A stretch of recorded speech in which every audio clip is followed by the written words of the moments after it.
Welcome to Chem Exam Explained, where the aim is chemistry clarity, exam mastery.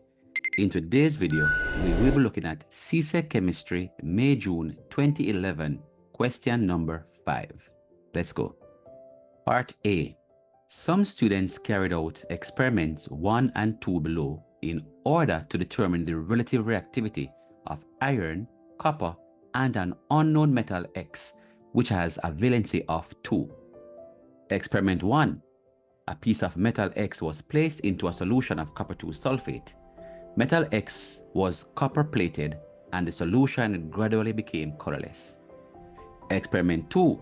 A piece of metal X was placed into a solution of iron 2 sulfate. There was no change in metal X or the solution. Part 1.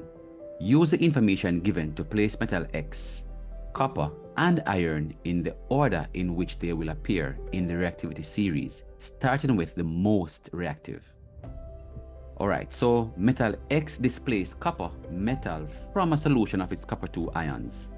Therefore, metal X is more reactive than copper.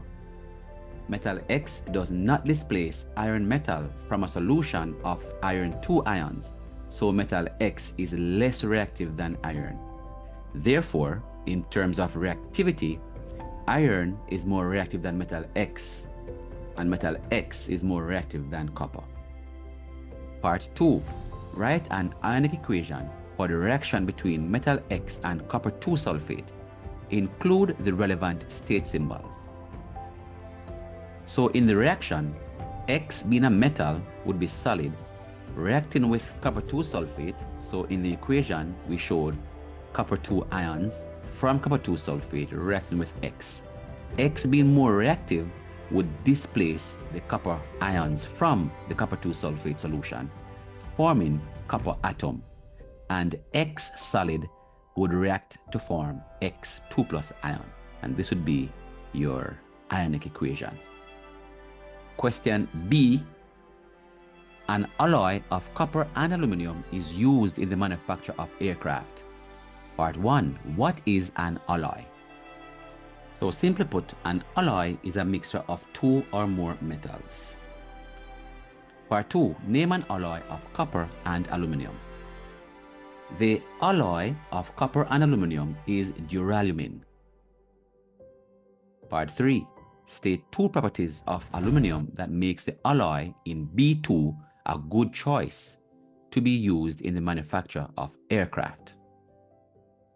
So first, it is resistant to corrosion due to the formation of the aluminum oxide. This aluminum oxide forms a protective layer around the metal below it. Secondly, it has low density, that is, it is light, and that would be a good property for an aircraft. List 2 other uses of this alloy. 2 other uses, and you can use any 2, would include drink cans, window frames, or saucepans. 5C. Copper is a product of the reaction that occurs when dry ammonia is passed over a sample of heated copper 2 oxide. The equation for the reaction is given below. So here we have the ammonia and we have our copper 2 oxide forming copper and water along with nitrogen.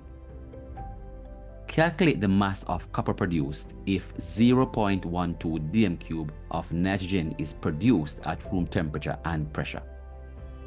So the first thing we're going to do is to find the number of moles of nitrogen, since we have information about it. So we have 0.12 dm cube of nitrogen. So we have the volume.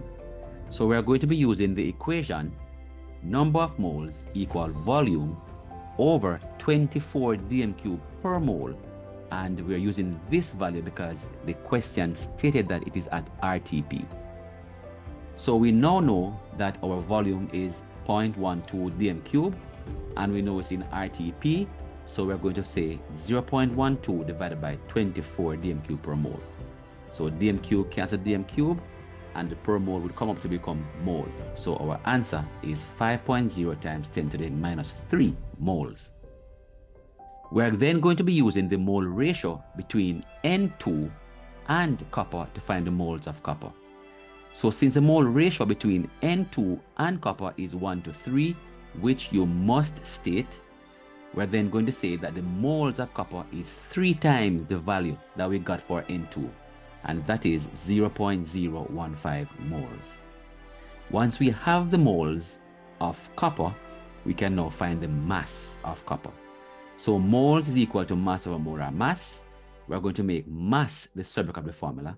So mass is equal to moles times molar mass of copper.